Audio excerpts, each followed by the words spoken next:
संवाद के द्वारा हम किसी भी समस्या का समाधान ढूंढ सकते हैं और शांति को स्थापित कर सकते हैं। आज का विषय यही है, शांति के लिए धर्मों के बीच संवाद।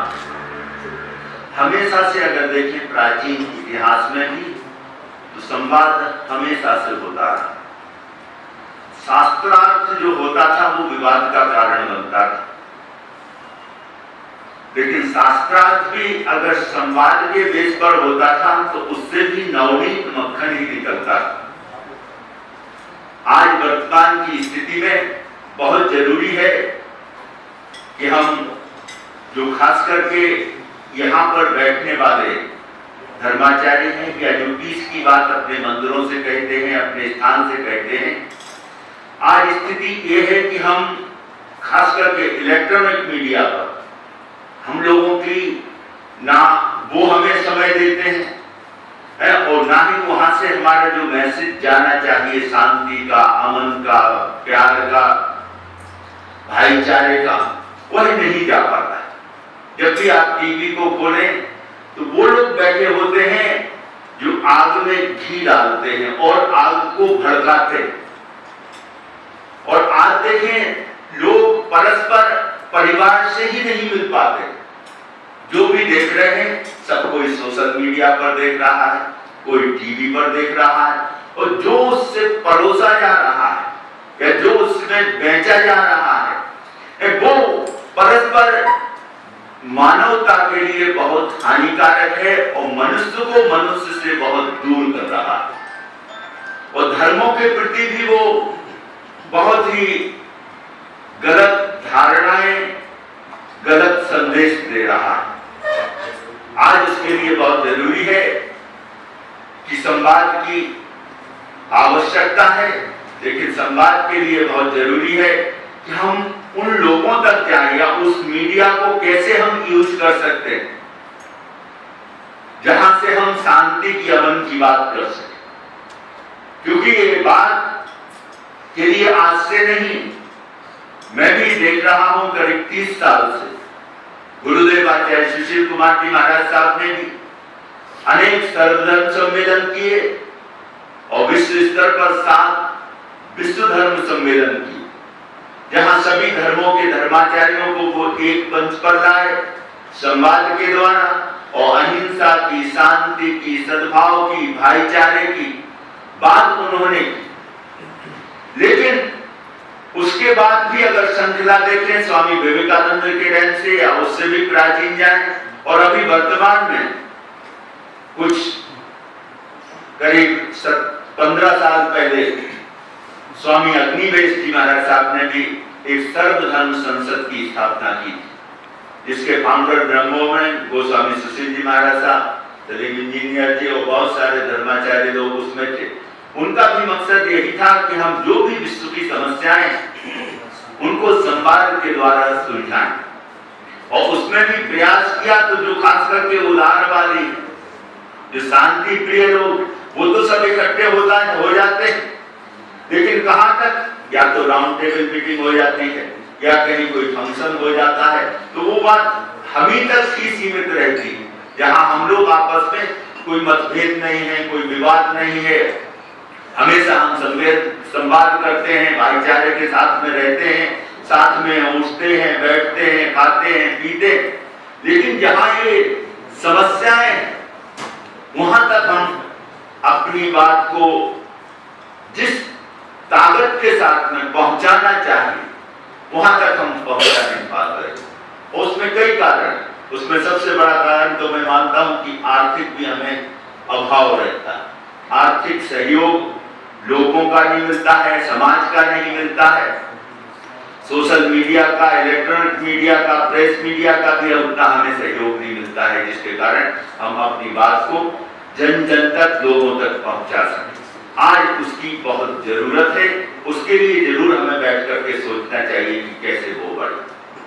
बाकी सभी धर्मों की जहां तक बात है कि सभी धर्मों के जो सार्वभौमिक सिद्धांत हैं वो पूरे मानवता के कल्याण के लिए, प्राणी मात्र के कल्याण के लिए, प्राणी मात्र के उत्थान के लिए, उसी के लिए जैन धर्म में कहा गया है अहिंसा जैन धर्म का मूल।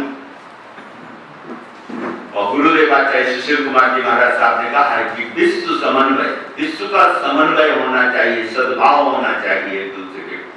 विश्व समन्वय अनेकांत पथ, अनेक पथ। इस्लाम का अपना पथ है, जैन धर्म का अपना पथ है, वैदिक धर्म सनातन धर्म का अपना पथ है, ईसाई धर्म का अपना पथ है, और जो अन्य धर्म है सभी के अपने अपने। तो अनेकांत पथ, सर्वोदय का हो प्रतिपलगान, सभी का उदय हो, सभी का उत्थान हो, सभी का कल्याण हो, सभी का विकास हो। सर्वोदय का हो प्रतिपलगान, मैत्री करुणा सब जीवों पर, मैत्री करुणा सब जीवों पर, अहिंसा धर्म जग ज्योति महान, अहिंसा धर्म जग ज्योति महान।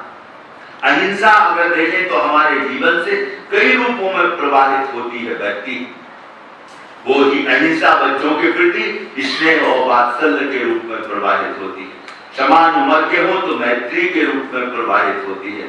हमसे जो बड़े बुजुर्ग हैं, चाहे ज्ञान में, चाहे उम्र में, चाहे किसी रूप में, तो उनके प्रति आदर और सम्मान के रूप में वह अहिंसा का भाव, प्रेम का भाव प्रसारित होता है।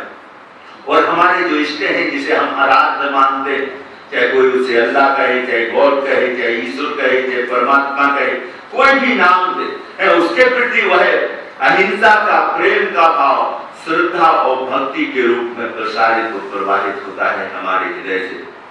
और कोई अगर विपरीत बुद्धि वाला होता है, किसी से गलतियां होती हैं, तो उस गलती को भी अगर हमारे हृदय में अगर अहिंसा का भाव है, प्रेम का भाव है, तो उसे हम क्षमा कर देते हैं, तो क्षमा के रूप में भी वो हमारे जीवन से प्रवाहित होता है।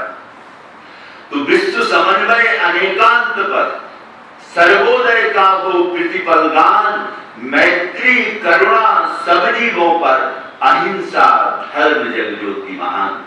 आज जरूरी है कि विश्व के जो भी महापुरुष हुए हैं, उनके सिद्धांतों की और उनके बताए हुए मार्ग पर चलने की। भगवान श्री राम ने अहिंसा का और मर्यादा का हमें मार्ग दिया है। भगवान महावीर ने अहिंसा का और संयम का मार्ग बताया है। यीशु ने प्रेम का मार्ग बताया है। हजरत मोहम्मद ने भाईचारे की बात की है। और सिद्ध धर्म में विशेष रूप से हम कहें तो जो सेवा का भाव है, उसकी जरूरत है। आज इन महापुरुषों के सिद्धांतों को आत्मसात करने की जरूरत है। और इनको अगर हम मान करके चलते हैं, इनके आदर्शों पर चलते हैं, तो शांति भी हो सकती है और सद्भाव भी परस्पर वर्तक सकता है और मानवता का, पूरी मानवता का कल्याण हो सकता है। और जैसे हमसे पूर्व स्वामी जी कह रहे थे कि मानव ही पैदा होना चाहिए। सबसे पहले हम मानव है, इंसान, और इंसानियत अगर हमारे जीवन में आएगी तभी हम इंसान बनते हैं। मोहब्बत हमारे जीवन में आती है तो हम इंसान बनते हैं। बंदगी हमारे जीवन में आती है तो हम बंदा बनते, अर्थात इंसान, मानव। और किसी कवि ने कहा है कि मोहब्बत में ये लाजिम है, मोहब्बत में ये लाजिम है कि जो कुछ है फिदा कर दे। मोहब्बत में ये लाजिम है कि जो कुछ है फिदा कर दे। मोहब्बत में वो ताकत है कि बंदे को खुदा कर दे। मोहब्बत में वो ताकत है कि बंदे को खुदा कर दे। और उसकी मोहब्बत की शुरुआत परस्पर होती है। जिस हम परिवार में रहते हैं, जिस समाज में रहते हैं, जिस राष्ट्र में रहते हैं, जिस विश्व में रहते हैं, उसके प्रति हमारी मोहब्बत हो। क्योंकि वो भी सृष्टि की जो भी चीजें हैं, वो भी उसी की, अल्लाह की, उसी परमात्मा की, ईश्वर की ही है, उसी की ही संतान है हम। तो परस्पर अगर हम प्रेम करेंगे तो शांति भी होगी और सहयोग भी होगा। इसी के लिए जैन धर्म में एक सूत्र है, परस्पर उपग्रह जीवाना, कि परस्पर हम एक दूसरे के लिए उपकारी बने। तो आज अंतरराष्ट्रीय योग दिवस है। योग योगा ही नहीं, आज सबसे बड़ी जरूरत है सहयोग योग, कि हम परस्पर एक दूसरे का सहयोग करें, एक दूसरे को के लिए हम सहयोगी बने, उपयोगी बने। और ये अगर हम कर सके और तभी हमारे जीवन की सार्थकता है। और अंत में यही कहूंगा कि यह संवाद का सिलसिला हमेशा चलना चाहिए और इसके लिए हमें जन जन तक जाना चाहिए। तो अमन की बात चले और प्यार का पैगाम चले, अमन की बात चले और प्यार का पैगाम चले। जब बात चल ही पड़ी तो सुबह चले और शाम चले। यह संवाद रुकना नहीं चाहिए, हमेशा होते रहना चाहिए। इन्हीं मंगल भावनाओं के साथ